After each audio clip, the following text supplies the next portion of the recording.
Okay, we are back in the studio again. Today we have a very special guest. I have Mr. Lane Clark in the building. We're going to do a nice little podcast with him. So Lane, I have known for long time. What, 10 years now? Probably. It's probably close to 10 years. And I knew him through his dad, Tony. I'm sure we'll talk about him a little bit at some point in this. But so I'm going to turn this over to Lane here, and we're going to get to talking about him and what he does with Erskine and all them, even though we just had Liam on last week. And a little competitive. Little competitive match. That's right. Yeah. We love Liam though. Liam's cool. We kind of like Coon too. Coon's kind of cool. Coach Cam, man, he definitely gets honorable mention too. That's right. All right. So Lane, tell people who you are and kind of what you do and your backstory and whatnot. Man, my name's Lane Clark. Obviously, I fish college at Erskine College, which is in Due West, a little small town not far from here. I'm trying to make this fishing thing a dream. The collegiate level is definitely giving me a big kickstart in it.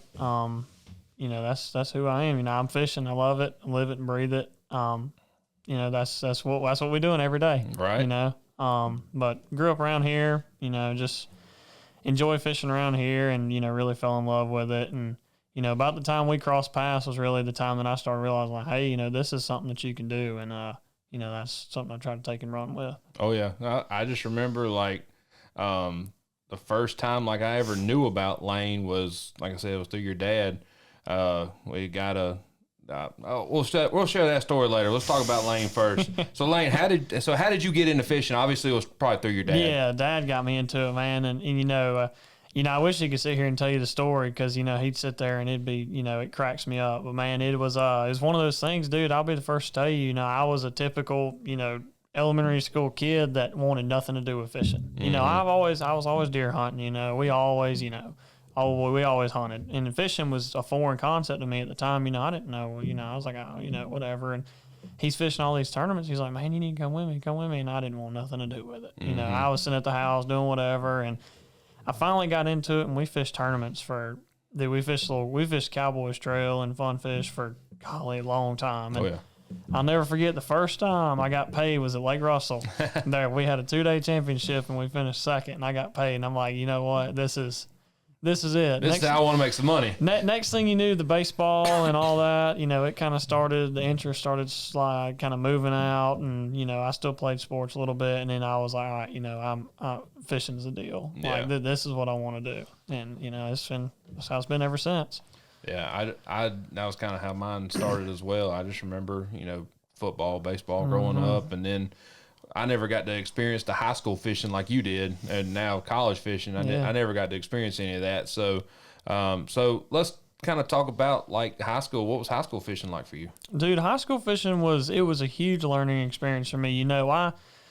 I had the idea that I wanted to do this, and try to pursue something for a living, but I really didn't know what it consisted of. And it really honestly just started out as, it was fun. It kept me fishing. It was fun. And I really, that was when I really learned about, all this. This is where, there's more to it than just fishing and jumping in these tournaments. You've got partnerships, sponsorships, team responsibilities. You got to go out here and perform and be consistent. And I learned a lot of that through high school. I met a lot of people that made me who I am today. I jumped around the team carousel a little bit. I went to Hannah in Anderson, but I fished with Hannah, Palmetto High School, and Crescent High School. And dude, I would definitely say that when I made those switches, dude, I met some great people, and they really, I got to give a lot of credit, to the Crescent teams and the Palmetto teams and the Hannah teams. Man, it really, really shaped me in who I am today, and really, opened my eyes as to hey, this is a real deal, mm-hmm. and you can really do something with this. So how did you get to fish with 3 different teams? So basically my freshman year of high school, we had a team fish, end of the year. We didn't have a big team. We had, I think 3 or 4 teams, something like that. Yeah. And, a couple of our guys graduated and everybody just kind of, it fizzled out, there wasn't, it fizzled out, and we tried to restart it, and the interest wasn't there. The school was behind it, but they just. This was still early on in the high school fishing. This was early on. Yeah, high school fishing probably hadn't been around.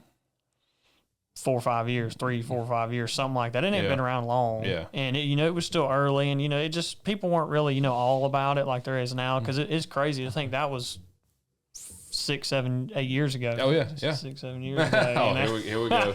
Here we go. No, I mean, but it was, and it was, the interest was still growing. So, they said, and I that was when I really started growing relationship, with Marty and everybody at Palmetto. And, they run the biggest high school trail in the state. BBC. And, yeah, that's the real deal, dude. That is the way to go if you're wanting to, grow. And but we went to them. It's like, hey man, like, can we fish for another team? I had friends, other schools and stuff, and they're like, yeah, I mean, as long as it's good with your high school and the corresponding school, you can do it. So, I moved and I fished with Palmetto High School. My sophomore year, I had some buddies over there. We had, we transferred or just moved teams. We stayed going to school at Hannah. Yeah. Fished there, it all went well. Well, then junior and senior year, opportunity to come up to go fish at Crescent, which, like, at the time, everybody, everybody knows who, like, your powerhouse team is. And, like, I'd be willing to say that, like, dude, like, that Crescent High School team, it was one of the top dogs. Right. And, so we all got situations, started fishing over there, and it just took off ever since. It went really well, and now, Hannah's got a program again now, and they've got it going on. They got some really good people running their club there, and but at the time, we just didn't have the, the resources where I was. So I'm really thankful for it, though. I really think that it had a big impact on everything. Right. Hey, they're coming for you. Hey, I'm glad you locked the door. Because, that's right. I had to drive a ways down here, so they might have just caught up to me. That's exactly right. So I do want to share this story, speaking of high school. So the best boat captain he ever had was this guy. This guy right here. So I just remember your dad called me it was like a Thursday or Wednesday, Thursday. And he said, hey, you're boat captaining for Lane this weekend. And I was like, I am? Yeah. No questions asked. He said, yeah. He said, yeah. He said, you're good. I can trust you. And I said, okay. That was a funny story, and we're getting the DQ and stuff. That was it was worth it. It was fun. That's a whole other story too. Yeah, that's another story for another time. We definitely got some stories there. That's for sure. There's a few, but yeah, it was a good time. All right, so let's dive into this a little bit. So, what were your earliest fishing influences? Dude, earliest influences. That's kind of hard to say because, honestly, it changes with time. But, dude, like the most consistent, growing up fishing with Dad, he definitely had a big influence on it just because of the person he was. Dude, he's a straightforward guy. He's like, dude, you got to have your mind right, things like that. But, dude, and honestly, I wear this right here.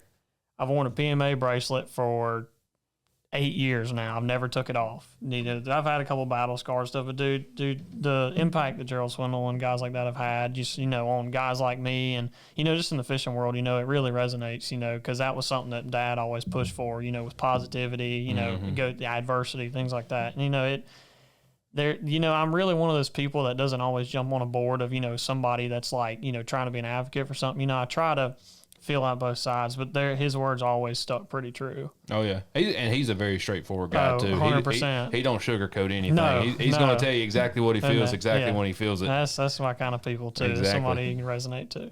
So let's see. What was one story from your early fishing days that still sticks with you? Dude, that's a tough one. I'd really just.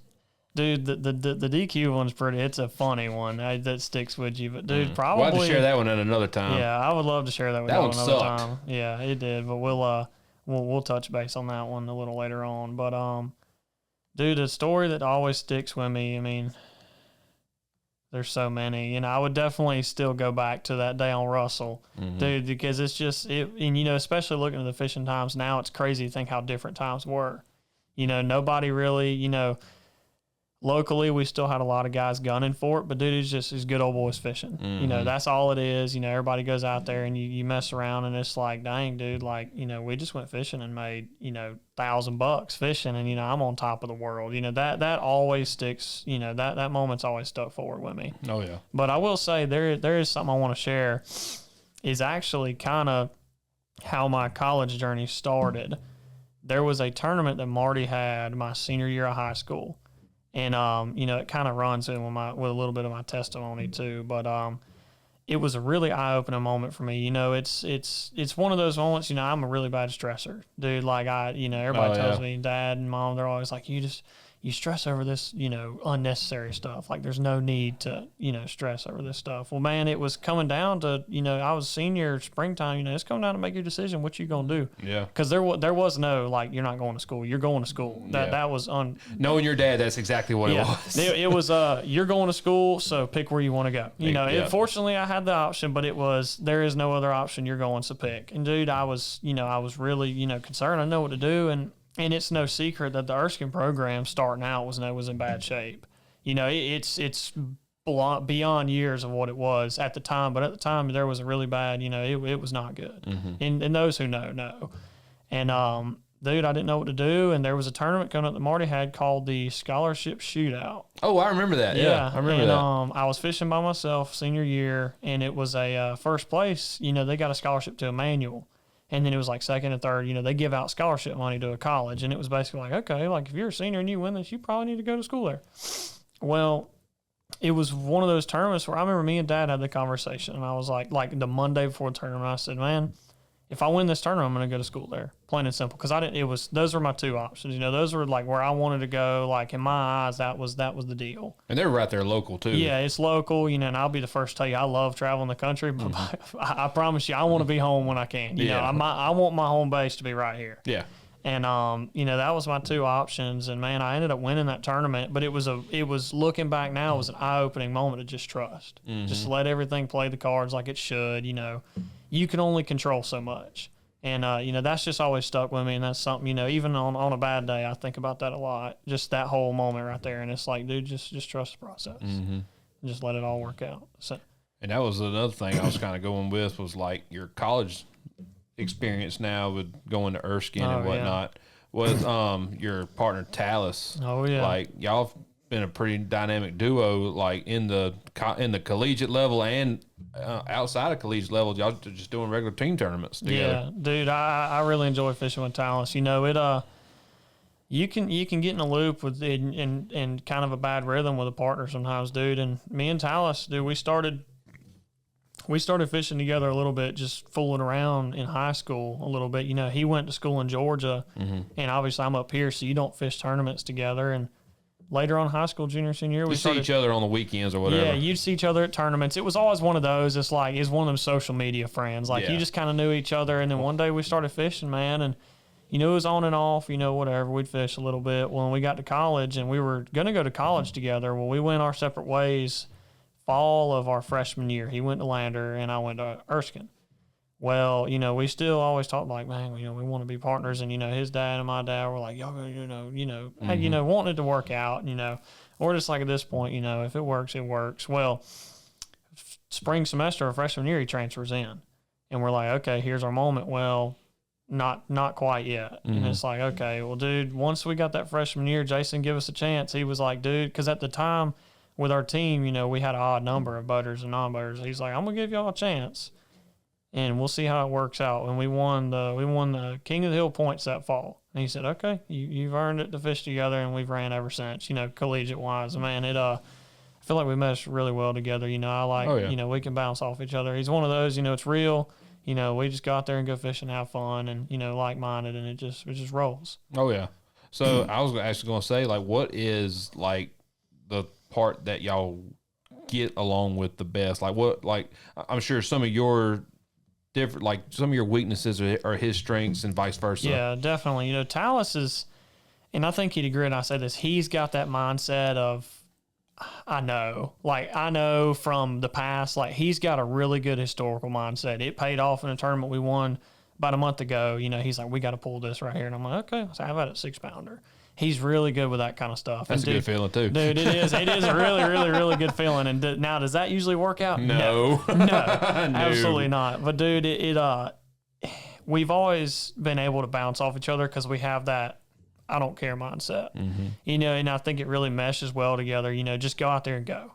It's like, we know what we want to do, but, you know, I'm not afraid to make a switch on the fly. You know, like Sam Rayburn last year, we spent the portion of 3.5 days that we got to actually practice for that tournament offshore. We scanned for hours, found 3 schools. tournament day we had 10 pounds, and then we went and flipped bushes. It's like, just flip the switch like that. It's time to make a decision. So, I think it really, just making game time decisions, just not afraid to make a change and just roll with it. So, in talking with that still, what has been a big skill challenge or that college competition, or what has been a big skill that college competition has sharpened for you? I've thought about that a little bit. And, dude, honestly, it's that's the best of the best in the country. I'll tell anybody any day, college bass fishing is the best competition you will ever fish against. Mm-hmm. And I think that it shapes you in the fact of that you've got to make decisions on the fly and learn how to fish around people and learn how to break water down. You've really got to break that stuff down, because you're beating, dude. Like, you think you've got something secret or you're doing something special, 15 other guys are doing it already. You're behind the 8 ball.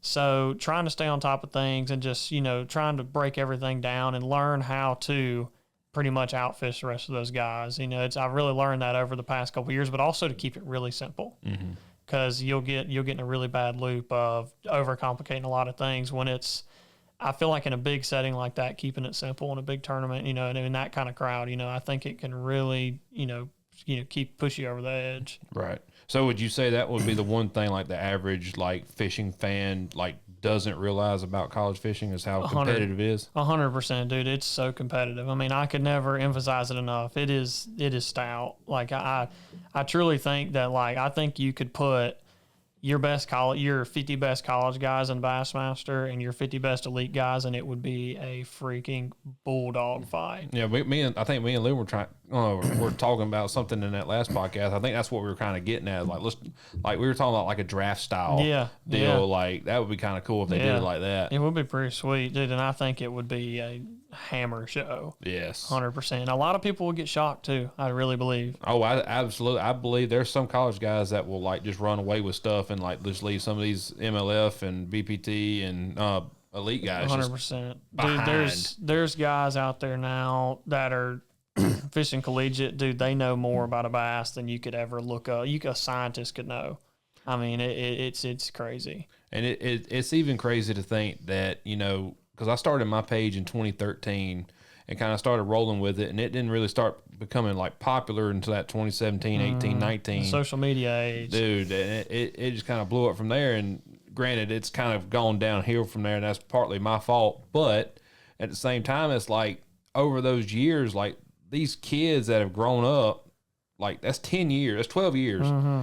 In that 12-year time, they've done nothing but been on social media and seen fishing stuff for 12 years. And they're like, oh, I want to go do this. And then it's just it's a constant learning thing for kids. And now these teenagers and young adults now. Yeah. And I feel old. Dude, I'm 32 now. I feel old. Yeah. And it's like, I feel like I just graduated like 3 or 4 years ago. Yeah. Oh, yeah. But, the COVID year was 5 years ago. Yeah, that's crazy. That's even to think about. Yeah. Yeah, it is. Time flies. But yeah, it's, dude, the implementation of social media has jumped light years in the fishing world, dude, because it's basically one giant hub of everybody working together. Because you're taking his idea and my idea and meshing them together, and it's, I'm going to go do this and run with it. And dude, you far, jump the next guy. And it's the same thing with like, YouTube and same thing. Like you can look up exactly, hey, I've got this like swim bait videos. Mm-hmm. There's a plethora of swim bait videos or cranking videos, jig videos, anything you want. Of it. Yeah. There's been 5,000 people make the same video with a different twist on it each time. 1,000%. Like, oh, I like this knot for this lure. I like this for that. And all that kind of stuff. And these then colors, these sizes, this structure, that, whatever. And dude, you can just put it all together in one. And now the downside to that is, there's no secrets. There's no secrets. There's one, but the other thing is like maybe we've overcomplicated things because now we're analyzing every single little detail of everything. And I'm extremely guilty of the overcomplication. Dude, I remember I would just get in my boat and I would go down to the lake and I would just throw like a floating worm. Mm-hmm. That's all I wanted to do. Yeah. And I would catch fish. And now when I go to the lake, I'm like, okay, I need to catch fish. And it's like, okay, what do I do? Let me go throw a jig here. Oh, that's not working. I've done wasted 2 hours throwing a jig on docks. Let me go do this, do that. And now it's just a downward spiral. And now we can kind of incorporate that into a tournament series. It's like, dude, it's 1 o'clock. We ain't caught crap. Yeah, absolutely. It's mind blowing. So let's get into some more of this college stuff. Let's talk about this Bassmaster College Championship. Oh yeah, where I believe you guys finished third. Yeah, we did. That was a cool event. It was one of those tournaments where everything just went right. And obviously, I'm sure Liam had something to say about that one recently. They went back to back. But dude, that was one of those. It was one of those tournaments. Now, now Liam goes back to back. But that's okay. That's Liam. Yeah, let him have it. Let him have it. Some of us can't be that good. A third place finish is still strong. Dude, that's very strong. It was actually a life-changing experience, an event, dude, it really, shows us like, dude, you can do this. Even though it was on the home lake, that's one of the hardest places to ever perform. And dude, it was eye-opening, it was awesome. And it was one of those things that you dream of, as a younger guy trying to make it, make this thing a reality. It was really, it was an awesome event. Oh yeah. So I still think about it every day. I mean, you finished third out of 168 boats? Yeah, there was a lot of them, dude. It was hard earned, especially, in the conditions and the competition we had. It was strong. So taken with that, what was the aftermath of that? Like, were you approached by anybody like, hey, we want to do something with you? Or dude, yeah, it definitely put me in front of a lot of people. I've grown a lot of the relationships that I already had, or kind of one of those that you kind of, it's there, but nothing's, you don't really ever converse much. But I've definitely grown my relationships from it. I picked up a little bit here and there. I've picked up new relationships and stuff like that. But it was all positive. Mm-hmm. It did nothing but help, and it was awesome. Being able to have that, to use to my advantage too. Oh yeah. So let me tell you this. So you're recognized as a top prospect for 2025. How does that make you feel? That's pretty freaking cool. I'm not gonna lie. So what does that mean to you personally? Like, what is that? Look at what you've done.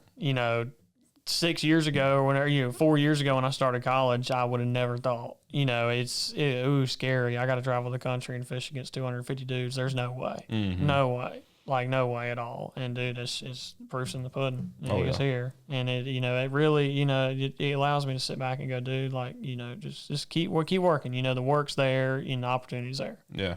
So let's talk about this. So after college, what is the next step? Next step is, as of right now, is definitely the opens route. There's nothing more I want in this life than to stand on the classic stage and the Elite Series stage. Absolutely. I go to bed every night. That's what I think about. You drive 18 hours across the country. You're going to have some downtime. That's all I think about. Mm-hmm. I want to be on the Elites and weighing in on the classic stage one day. So would any other route be a thing for you? Yeah, it could be, but dude, especially my eyes opened a lot when April this year hit, and there was one thing we always talked about was making that classic and Elite Series dream come true. Mm-hmm. So that is right now, that's my main goal. I'm gonna, I've got, I enjoy fishing the Toyota Series with MLF, and they've got a great program. Mm-hmm. It's good, and I fully plan on competing in those events this coming year while I graduate. But as soon as this next year clears and I'm done with school, the opens is the way that I want to go. So now here's the other thing that goes along with that. What would be, so let's say, for example, now this is just pure speculation, not saying like this is going to happen or whatever, but let's just say like the NPFL or whatever will say, hey, we want you to apply to fish for us. Would you go that route? Dude, so me and Paul Benson have spoke about that a little bit. Man, I'll be let me put it this way. I would really, they have a great trail. Dude, yes. They've got it. I'm telling you, they've got it going on. It's awesome. They have an outstanding league. Dude, it's great. But my position on it is that's something that I definitely want to entertain once I've got an established career. Because, obviously Bassmaster route is number one for me. And if I can establish a career in Bassmaster to the NPFL, it'll be awesome. I mean, but I'm gonna be the first person to tell you, and somebody else tell you too. I really enjoy my electronics too. So that would definitely be a growing curve. I've done that with you. It was kind of fun. Hey, it's fun, man. It's fun, and I don't forget my roots either. There's some no scope back there somewhere. Yeah. Somewhere in the archaic days, but they've got it going on. I would definitely I've thought about it a lot. Dude, this would be the deal, and if the opportunity presents itself and I can make it work, I would definitely really consider and want to pursue that too. Okay, so let's say in the next 5-10 years we're going to see you on the classic stage. Is that what you're saying? I really hope I see you in March of 26 in Knoxville. Right. But long 5-year 10-year goal, I would really hope, and I pray that it happens. Oh yeah. So March, yeah, that's coming up soon. It is. So, it's coming up soon. We got an opportunity in 2 weeks. Oh, 2 weeks. 2 weeks. Okay, so where's that tournament going to be at? Hartwell. Oh, so yeah.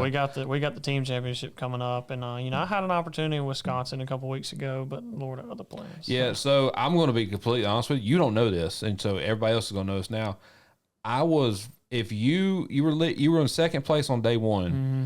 My thought process was if you were still in the top 3 or 4, just depending on what the weights look like. Depending on what things look like. Like, because literally, like a 4-pound fish up there goes a long way. Dude, yeah. So, my whole game plan was I was going to just fly up there. Like, that's what I was going to do. Pull up on me. Yeah, I was just going to fly up there. If you had that the legit shot of winning it, like if you were in that top 5 on the final day, I was just going to fly up there and then just find my way to the ramp, and then I was just going to ride home with you. Yeah, you make the drive a little easier, man. It, hindsight, Mr. Nick Trim, he took care of business for us. Yeah. But, dude, it was an awesome event. That is an outstanding route to go, especially being a college guy. That nation is the deal. Oh, yeah. I just remember telling us, just go do the dang thing, dude. Just do it. Just Ain't do nothing it. to it. Just go do it. Yeah, come on. What are you waiting on? I try to tell myself it's that easy. Just go do the dang thing. Yeah. But, sometimes it don't work like that. So. Oh, yeah. And I was literally putting together, the game plan. Okay, where's the flight going out of? Where's this close to? How do how do we get up here? I spent a whole 45 minutes just doing a game plan. I realized I was there's a chance that he doesn't, but at the same time, if he does, I kind of would like to see this. This would be kind of cool. Dude, that would have been monumental. That was still, I'm really happy with how it went, but I think Knoxville will be a little easier to access, or maybe Hartwell from Lacrosse. Oh, I can get to Knoxville. Knoxville ain't a problem. That's 3 hours away? Yes, 3 or 4 hours. I've been driving up that way for the last 6 months anyway, so it's fine. Yeah, we've been dabbling in the mountain trip, so no big deal. Yeah, Knoxville's not a bad trip. That's easy. 26 to 40, and you're there. Oh yeah. All right, so let's we're kind of in this wrapping up stage now, but let's talk about some fun stuff here. So, what is an embarrassing story that you have that sticks out to you in your mind in your fishing? That could be high school, personal, college, whatever. How embarrassing. It's just whatever you can think of. Dude. Because I know you've got a lot, so just kind of pick one. There's some, dude, it may not be super embarrassing, but it was more of a stupid decision, I would say. And if he watches this, he'll get a laugh out of this. We fished the 2-day cat championship, 4 or 5 years ago in Hartwell, and I'm the idiot that goes, dude, it's blowing 25 out of the south. We're going all the way. Long story short, I did a front flip out of the boat this day, and it's November, 30 degrees outside. So it is pretty embarrassing to look back and think, dude, if there was people watching, they'd be like, this kid has no clue what he's doing. No clue at all. But just, little things like that, and I definitely...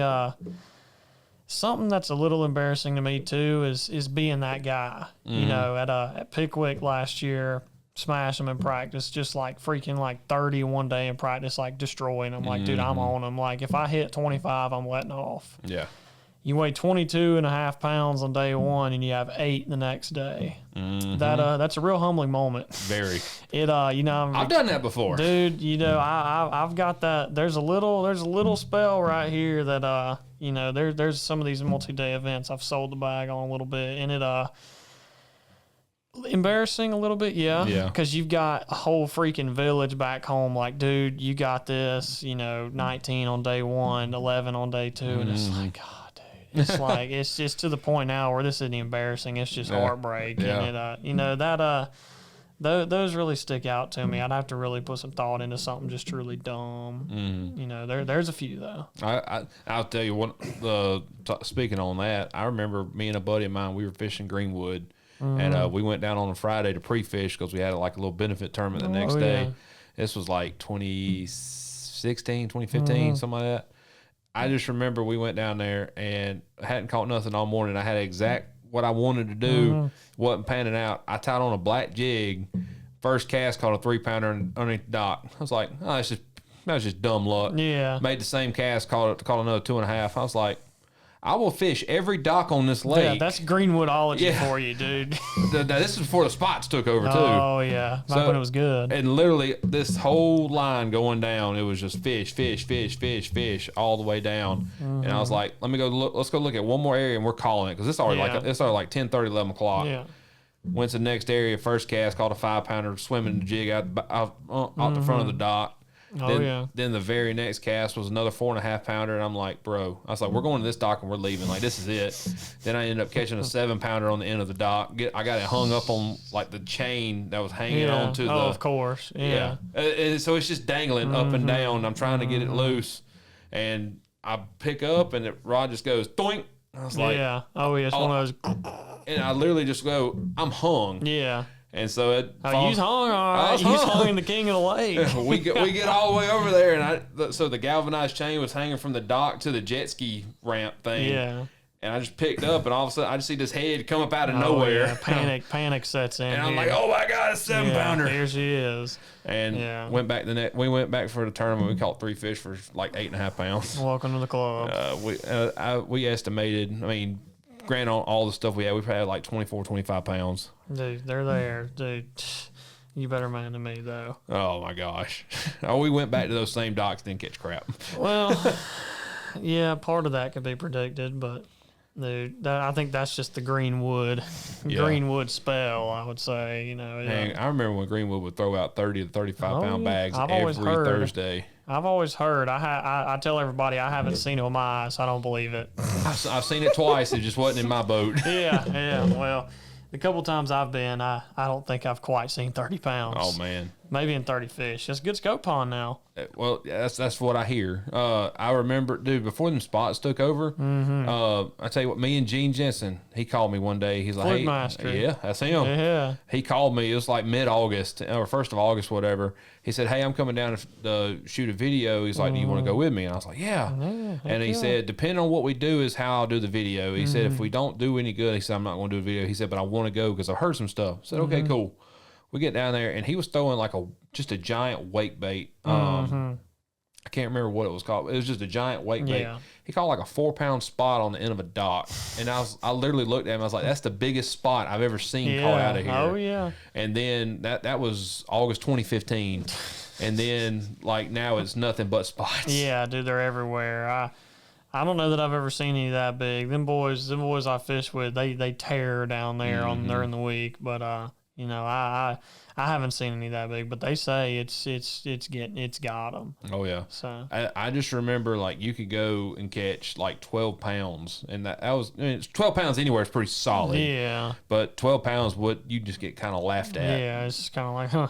Well, he caught some fish. Week. Yeah. I'll grab Thanks you for your donation next week. Yeah, just make sure you come back. So now here's one. Now, granted, I know one bait, like from what we like to do at a particular spot. What is one bait you keep on your deck of your boat year round? Dude, I'll tell you what it used to be and what it is now. It used to be a jig, dude. I love throwing a jig, and everybody's going to go, what? No. But, dude, I'm a wormer now. I'm a big-time worm guy. Dude, there's every lake in this country, there's a bass that wants a worm of some form or fashion, whether it's a shaky head or a wacky worm, but I've always got some kind of worm on my deck wherever I go, anywhere and everywhere. My biggest thing. There's a minnow tucked to the corner too. Don't worry. But we'll avoid. Knowing what I know about you, there's definitely a minnow tucked in. We'll avoid the hate crimes from that. So we won't get much on that. But there's one is definitely some kind of worm finesse technique, dude. It catches them. Dude, I like how do I get my words out here? The earliest I remember fishing, I always would throw a weightless trick worm, just a float worm. Yeah. And that was just always my thing. And my uncle was the one that kind of got me onto that. He's like, just go throw a weightless worm. And there's a specific color. I'm not going to name the color because he'll probably kill me. But there's a specific color in the springtime that works like stupid well. Yeah. All in this one color. And it works. Mm-hmm. I just remember one day I caught over 80 fish on Greenwood doing that. I went through 3 bags of worms. Oh, yeah. And my buddy on the back deck caught like 5 fish. No doubt. Shout out, Ray. Oh, yeah. It's tale of time. It works everywhere. Don't matter. Oh, yeah. Don't matter. And even now, like I love throwing a shaky head. I mean, I love throwing a jig too. But now you got all these live scopes and everything. Yeah, everybody, all these dang scopers. You got to get weird on them. But there's one that always holds true. And shaky head. Oh yeah. So I remember we went to Gunnersville. This was 2016. Right before the week before ICAST, I went with a buddy of mine. He guides out there. And he was like, he pulled up to the spot. This was side scanning stuff. This was way before this, all the live scope. He side scans. This is when side scan was the devil. Yes. Yeah. Mm-hmm. He side scanned this area and he turned around. He's like, yep, there they are. And he spun the boat around, hopped up on the trolling motor. And he said, he's like, here, throw this. And it was just a Texas rigged Strike King bullworm. The big old bullworm. It was the black and blue. Yeah. And I just threw that thing as far as I could, and he said, just feed it line, let it hit. As soon as it hits the bottom, he said, just pick up and start rolling. I said, okay. I mean, obviously, I fixed Texas rig, pull up, and all of a sudden it just goes, doink. Yeah, it don't take much. And I go to set the hook. He said, wait. He said, you got to let it eat it. Yeah, that thing's freaking long. Yeah. He said, you got to let it eat it. And I'm like, we're sitting in like 25 foot of water. On one of the ledges, and he's like, just let it eat it. And I was like, okay. And I just pull up, and next thing you know, he said, I saw it go doink like this, like it, pulling. Yeah. I set the hook, it gets all the way up to the boat, and it was like over 8 pounds. And it comes right off at the boat. Would have been a PB. Comes right at the boat. We ended up catching like 29 pounds that day. Jeez Louise. And literally, it was almost every cast. That's a special place. It hasn't changed either. Still that good. Another side scan story I got for you. Me and Taylor Ashley, we went to Lake Chickamauga. Yeah, that's a good one, dude. So he went Thursday night, and then I was coming up, and we were going to practice on Friday, tournament on Saturday. It's a 3-fish limit tournament. He gets up there that Thursday. He's like, I'm just going to put the boat in. I'm going to go around. He said, check some of the spots. Put in at Chester Frost and just went up the lake from there. He said, he called me about 45 minutes after he got there. He said, we're not going to have a problem catching fish. I was like, what do you mean? He's like, I have literally made 20 casts and caught 20 fish. And I'm like, huh? Yeah. That's unheard of at this time for me. Yeah. And he goes, yeah. He said, I pulled up to one spot, made 3 casts, caught 3 fish. Pulled up, went to the next spot, made 3 casts, caught 3 fish. Went to the next spot, done the same thing. He said, I done it on 5 spots. Absolutely. And I'm like, okay, cool. Well, now my confidence level's through the roof. Right, we about to wreck them. We're going to wreck them. Yeah, and it's over. Literally, the first cast on Friday was a 6.5 pounder on a 10XD. I think I remember this YouTube video. There is a video of it. There's a video. Deep plugging. And I have a video. There's the very front part of that video was the first spot we started that morning. I caught a double with 2 6s. I ended up getting one of them, but one of them popped off. Yeah. But I ended up getting one of them in the boat, and we weighed that fish. We had 3 fish, 17.52 pounds. Jeez, dude, that's unheard of around here. You go do that around here, somebody's like, but dude, that place is dude, Chick is one of those places on the TVA where like you can confidently say that you could catch a double digit up there. Easily. If there's one place that I say other than Santee Cooper that I could go within 4 or 5 hours of the house, Chickamauga is the place to go. Oh, Chickamauga, most definitely. 100%. Still to this day. It would be that would be it. Chickamauga and Santee would be the only two that I could think of. I'd go there before I went to Florida. Yeah, but I think that's personal preference too. That's right. John Cox is another one of those guys that can go. I think he ended up. I don't know if he won it. I can't remember if he won it or not. But he had that really good event on Chick. He was fishing shallow the whole tournament. Oh yeah. I think he ended up bed fished a 10-pounder. That's what I was just thinking about when you said that. Oh yeah. But there was I'm trying to think. There was one tournament that I fished on Santee where I was like scared out of my mind because I saw the biggest fish in my life. It looked like a freaking shark. It's scary, dude. But the thing was it was so far back in the vegetation, like you could not make a cast to it. Physical, dude. You could sit there and look at it. It's like 15, 20 yards back in the vegetation, but there's so much stuff up and around it and stuff. You could not make a cast to it. Right. And the guy that I was fishing with, it was a BFL. Guy I was fishing with, he literally said, like, bro, he said, that fish is over 15 pounds. Oh, yeah. And I'm sitting there looking at him like. And a bass that big is, like, actually scary to see. I'd be like. I just remember seeing the eyes on it. It was just bulging out. And it was just big. I mean, it's on a bed. Oh, yeah. It was on a bed way back. I mean, it's probably sitting in, like, that deep of water, and his back is almost touching out of the water. Oh, yeah, dude, them things are. It blows my mind how big them things are. It's crazy. We don't catch them like that around here. Heck no, dude. We'll take them little skinny 12-inchers all day. Oh yeah, absolutely. All right, so let's do a little bit of a lightning round. Let me get back in this thing. All right, so what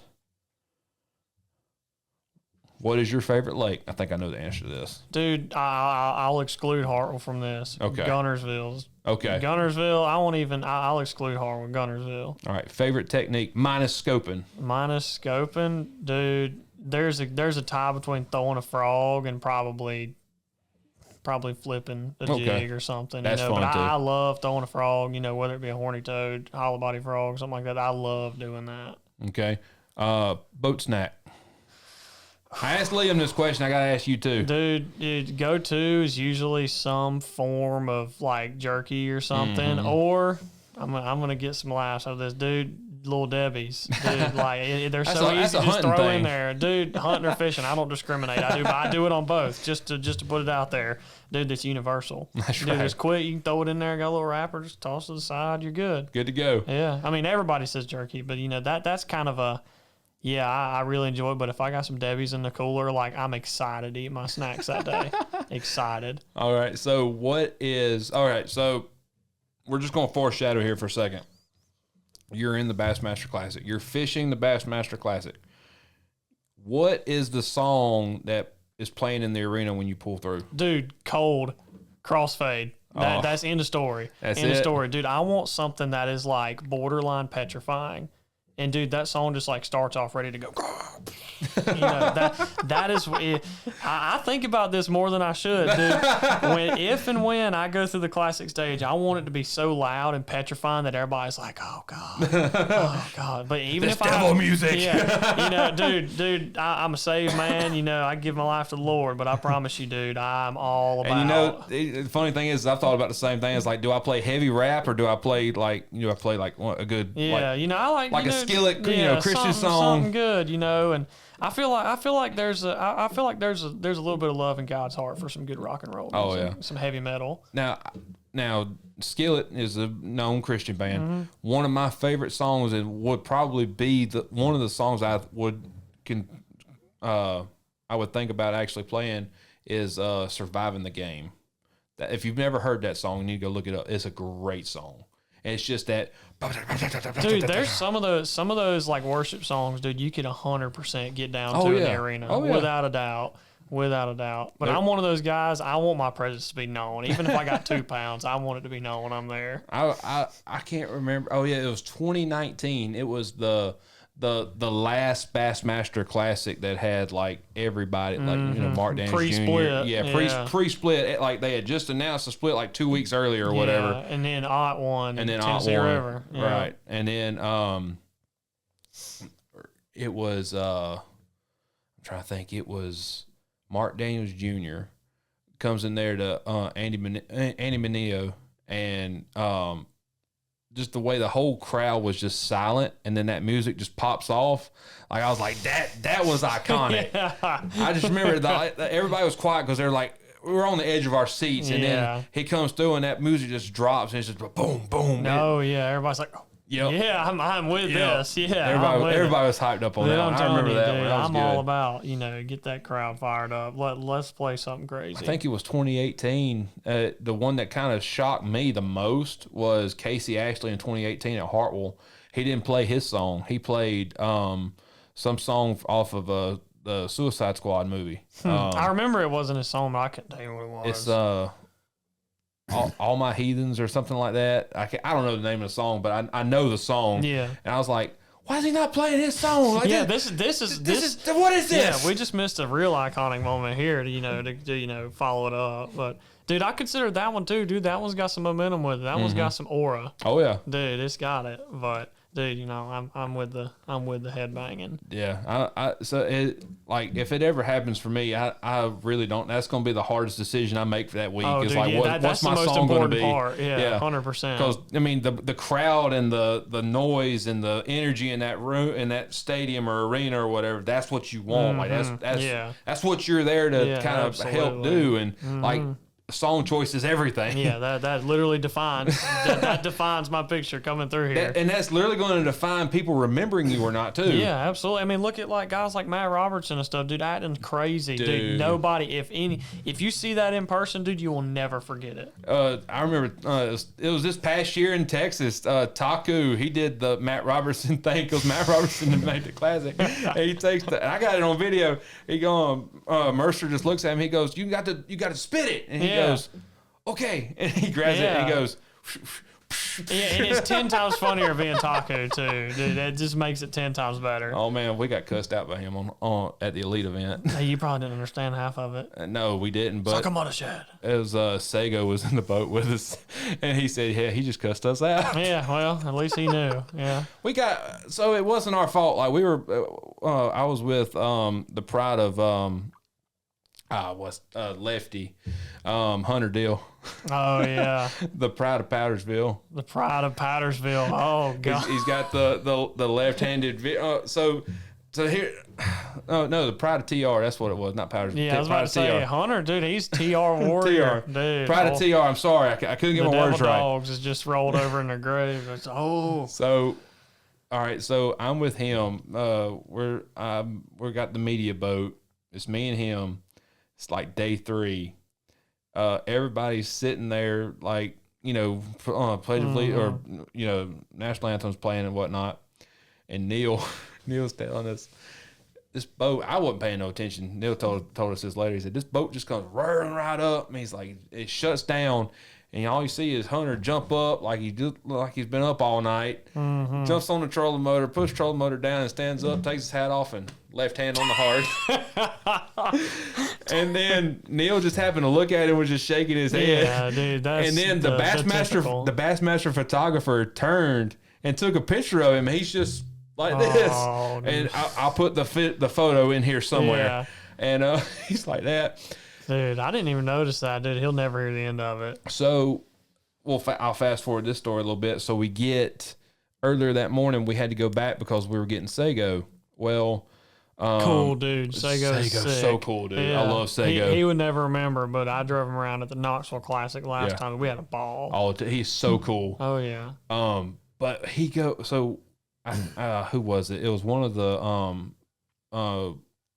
what's the other... Japanese guy name? That Fishes? Yeah. Elite Series. The one that's won. Oh, Fujita. Fujita. Yeah. The king. Yeah. So I couldn't think of his name for some. It's the camera thing, man. I got to get used to that. But so we thought he was fishing off limits because there was an old sign at the ramp, and so from one of them other tournaments. Yes, and so we didn't realize that it wasn't, but we saw the off limits, and we were like, we have to say something. Or Hunter was like, I got to say something, so he calls Neil. Neil, some Koyo Fujita is fishing the off limits, and he goes, no, he's not.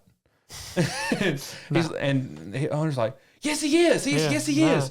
And he goes, no, he's not. And he goes, Neil, I'm telling you, he is I'm fishing literally off looking at it, limits. yeah. He said, where are you at? And he's like, we're right here at the ramp. And he's like, that's not off limits, Hunter. And he goes, there's an off limits sign. Yeah. Oh yeah. And it was just this whole thing. And then Neil just says, I don't know if I can.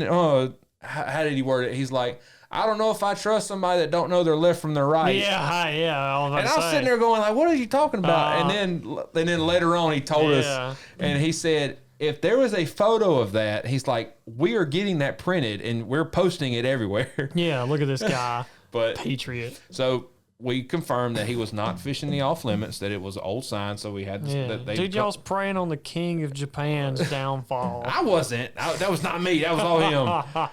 But it was one of those things where it was like, oh my gosh, do we say something or do we not? Yeah. And it's like, well, I mean, I think we have to, just because the sign was there, but it was an old sign. Yeah. But he's straight. He's chilling. Yeah. Don't bother him. Lisa come down and confirmed everything. Yeah. It was cool. But yeah, so and then about 2 hours later, we get the text message. It was me, him, and Sago, and somebody else in the group chat. And it's like the pride of TR. It's the pride of TR. This is what they teach down here. Jeez. Man, that was so much fun. That's the kind of stuff I love, like the little side stories that happen. Little side quest. But dude, the classic, working the classic, working those events, it's fun. Dude, it's fun. If anybody watching this ever has the opportunity to be a marshal 100%. or be a media boat, do it. Like the 1000%. The access you get, the stories that you get. Take away, obviously they do a day rate, but dude, take away the day rate of it's 1000% worth it. I'd go do it on my own dime tomorrow. When I did the marshaling in 22 at the Classic, and even this past time with doing the media boat and stuff, I didn't get paid for it. So it was one of those, the media side, but dude, it's a ball, 100%. Dude, as a fishing enthusiast, just love fishing, dude. It's awesome. I want to say the marshaling for the Classic's I think it's like $200 to sign up. Yeah, something like that. It's worth it. Do it. Like if it's on your home body of water, go do it. It's convenient, 100%. And then about my story with me wrecking Matt Robertson's boat and Drew Cook.